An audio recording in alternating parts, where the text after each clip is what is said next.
भुवेत्या लीलायितेन भुवनानि जयत्रजस्रम् गोविन्दमादिपुरुषं तमहं भजामि गोलोकनाम्नि निजधाम्नि तलेश तस्या देवी महेश हरिधाम मतेषु तेषु केते प्रभावनिशया विहिताश्च येन गोविन्दमादिपुरुषं तमहं भजामि सृष्टिस्थितिप्रलयसाधनशक्तिरेका छायेव यस्य भुवनानि विवर्ति दुर्गा इच्छानुरूपमपि यस्य सत्येष्टतेषा गोविन्दमादिपुरुषं तमहं भजामि क्षीरं यथा दधिविकारविशेषयोगा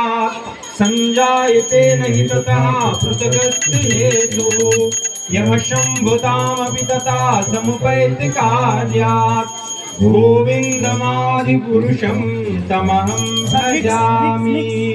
दीपाचिरेव हि दशान्तरमवुपेत्या